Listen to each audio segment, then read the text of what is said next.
आच्छादन असलं पाहिजे। आज महाराष्ट्रामध्ये 21 ते 23% ते आहे आणि ते जर करायचं असेल तर आपल्याकडे वन आणि वनेतर वृक्ष जे आहेत याची संख्या जवळपास 250 कोटींनी वाढवावी लागेल आणि म्हणून आपण 300 कोटी वृक्षारोपणाचा एक कार्यक्रम हातामध्ये घेतलेला आहे। पुढच्या 7 वर्षात आपण हा कार्यक्रम पूर्ण करू, पण हा कार्यक्रम आखत असताना त्यातनं रोजगार निर्मिती पण झाली पाहिजे, पर्यावरणाचाही नीट त्याच्यात समतोल राहिला पाहिजे। याकरता अतिशय शास्त्रशुद्ध पद्धतीनं एकेका ॲग्रो क्लायमॅटिक झोनचा विचार करून सर्वात कमी वृक्षाच्छादन कुठे आहे त्याचा विचार करून तिथे किती करता येईल, कुठे जंगल वाढवता येईल, कुठे जंगलेतर करता येईल, असं एक मोठं मिशन हे आपण हातामध्ये घेतलेलं आहे। विशेषतः यावर्षी एक बाब चिंताजनक आहे। अनेक आता हवामान अंदाज असं सांगतायत की अल निनोचं वर्ष असेल, त्यामुळे दुष्काळ सदृश परिस्थिती तयार होईल आणि यावर्षी पाऊस कमी पडेल अशा प्रकारचा अंदाज आहे। त्या दृष्टीनेही आत्तापासून तयारी करून या आपत्तीचं जेवढं जास्तीत जास्त सौम्यीकरण करता येईल, आपत्ती तर काही टाळता येणार नाही पण त्याचं सौम्यीकरण कसं करता येईल, मग वैरण विकास असेल, पिण्याचं पाणी राखून ठेवणं असेल, जलसंधारणाचं काम असेल, ही सर्व कामं आपण त्या ठिकाणी हातामध्ये घेणार आहोत।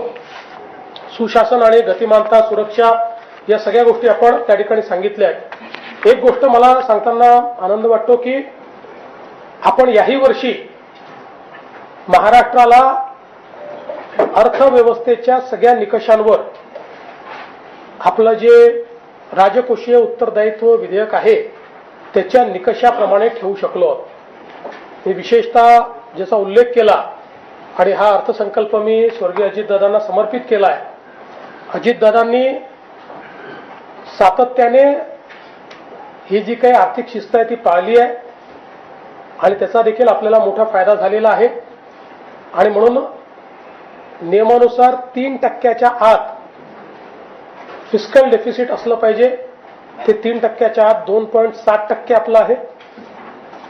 आपलं जे रेव्हेन्यू डेफिसिट आहे, महसुली तूट, ती 1% आत असली पाहिजे, ती 1% आत आपण ठेवलेली आहे। त्यामुळे या दोन्ही मानकांवर आणि आपलं जे कर्ज आहे ते 25% आत असलं पाहिजे, तेही 18.5% आपण ठेवलेलं आहे आणि त्याच्यामध्ये 1% अजून वाढ आपल्याला जी दिसते, जी आम्ही सेपरेट दाखवली आहे, ते कर्ज केंद्र सरकारने घेतलं आणि केंद्र सरकार भरणार आहे।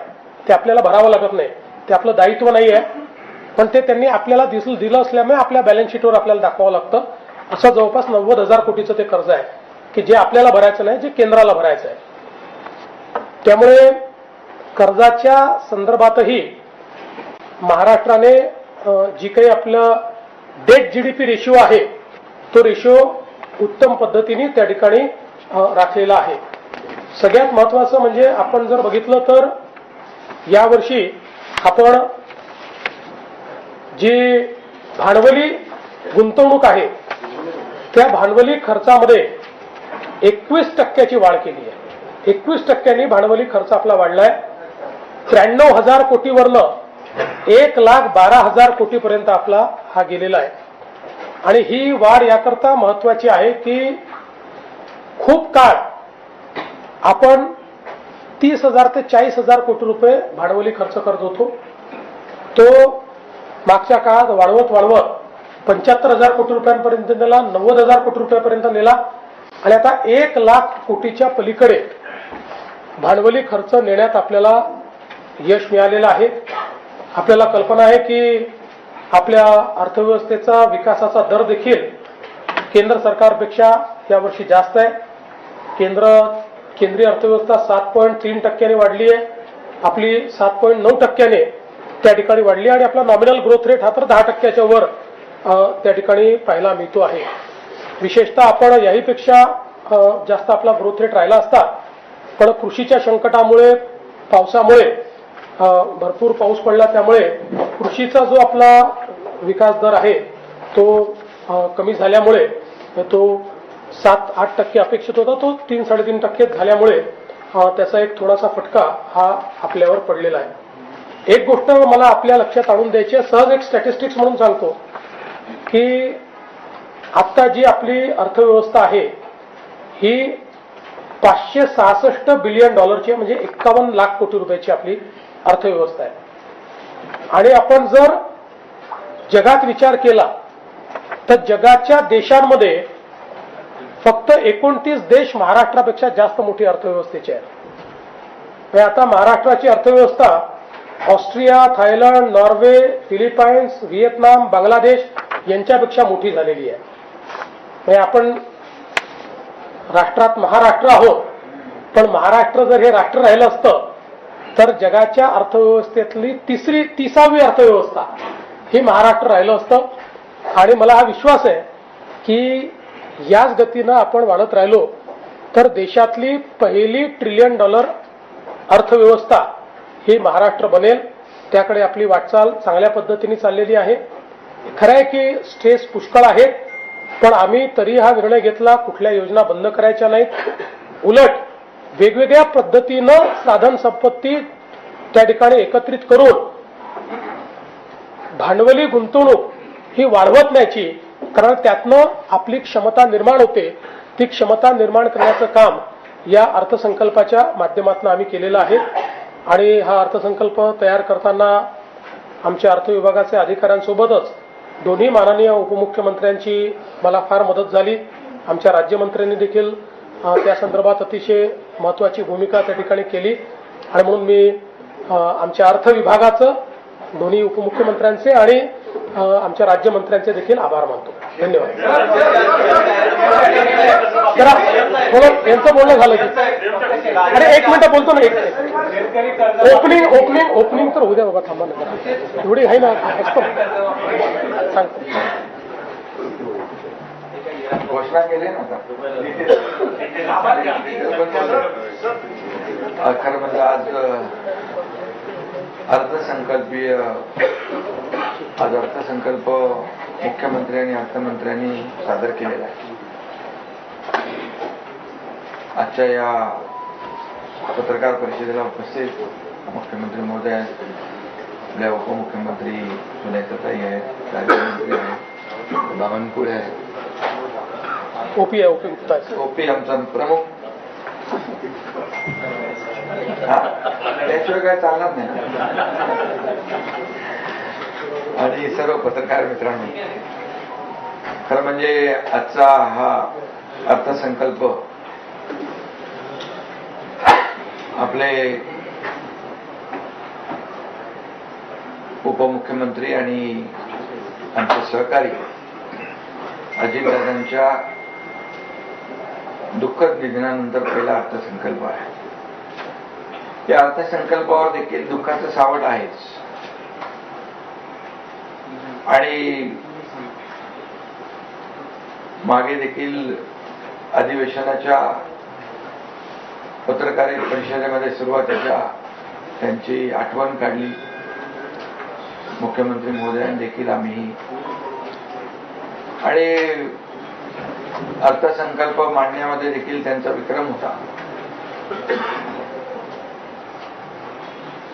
त्यांना मी भावपूर्ण श्रद्धांजली अर्पित करतो.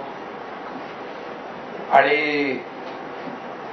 मी त्या पत्रकार परिषदेत सांगितलं होतं की मुख्यमंत्री देवेंद्रजी अर्थसंकल्प मांडतील अर्थमंत्री म्हणून, आणि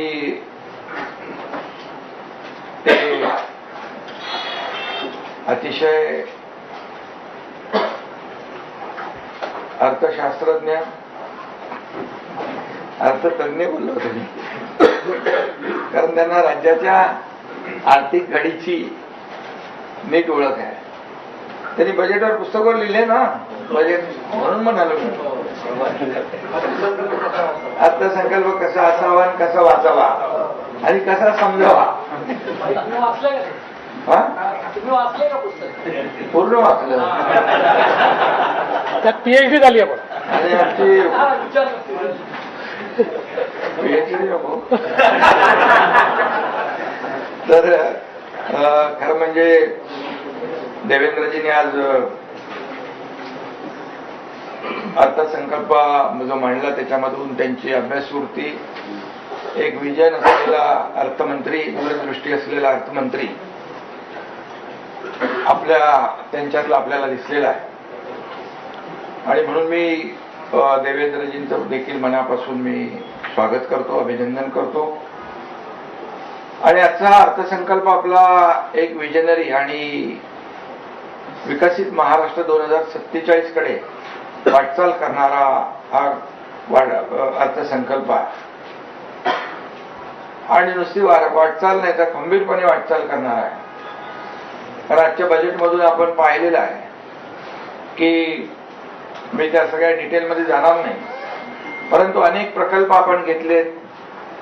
काही लोकांना वाटलं होतं की आता काय अर्थसंकल्प असणार, लाडक्या बहिणी योजनेमध्ये पैसे खर्च झाले, इतर योजनांमध्ये पैसे खर्च झाले, आता योजना बंद होणार, मग कामं कशी होणार.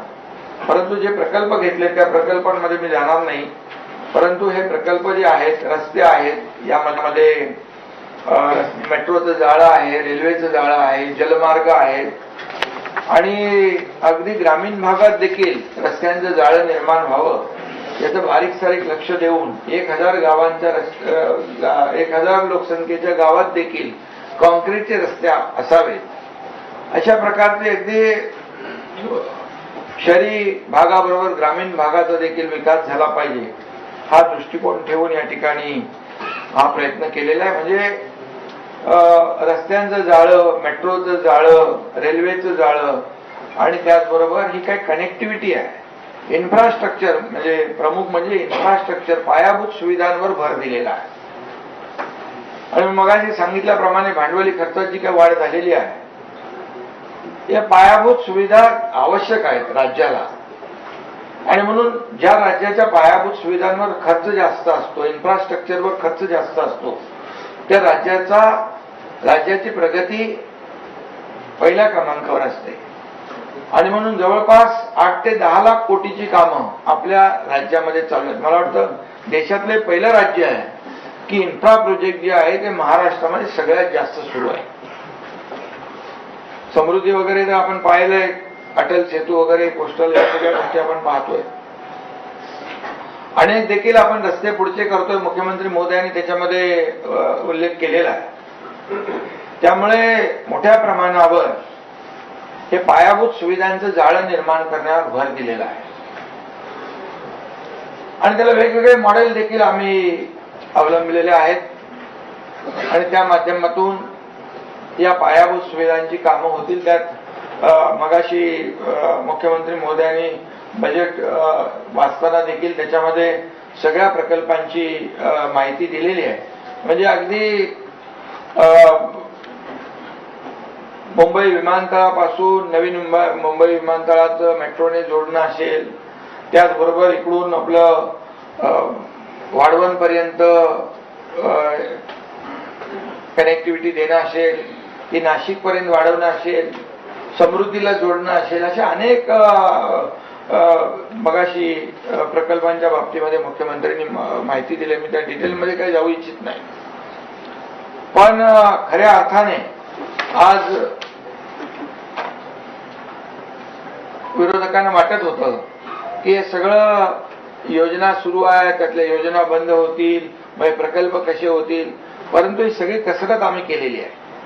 आणि म्हणूनच मी मगाशी सांगितलं की मुख्यमंत्री महोदयांनी सादर केलेला अर्थसंकल्प जो आहे हा एक विजनरी आणि विकसित महाराष्ट्र 2047 कडे खंबीरपणे वाटचाल करणार आहे. जसं आदरणीय देशाचे प्रधानमंत्री विकसित भारत 2047चं स्वप्न आणि संकल्प घेऊन पुढे चालले, त्याला महाराष्ट्रातून मोठं योगदान आहे, मिळणार आहे. $5 ट्रिलियन जे काही प्रधानमंत्री महोदयांचा जो गोल आहे, आमचा महाराष्ट्राचा $1 ट्रिलियन गोल आहे. पण मी त्याहीपेक्षा सांगू इच्छितो की नीती आयोग जेव्हा इकडे आला, त्यांनी जेव्हा बैठक घेतली त्यावेळेस सांगितलं $1 ट्रिलियन नाही, $1.5 ट्रिलियन फक्त मुंबई आणि MMR मध्ये पोटेन्शियल आहे. आणि त्यामुळे सगळ्यात जास्ती योगदान महाराष्ट्राचं आपल्या विकसित भारत 2047 मध्ये विकसित महाराष्ट्र 2047च्या रूपाने होणार आहे. आणि म्हणूनच मी मुख्यमंत्री महोदयांचं मगाशी अभिनंदन केलं. त्याचबरोबर सगळ्यात महत्वाचं म्हणजे पुण्यश्लोक अहिल्यादेवी होळकर शेतकरी कर्जमाफी कधी करणार असं विरोधक बोलत होते. आणि त्यावेळेस निवडणुका होत्या, मुख्यमंत्री मी होतो, देवेंद्रजी आणि अजितदादा आमची टीम होती.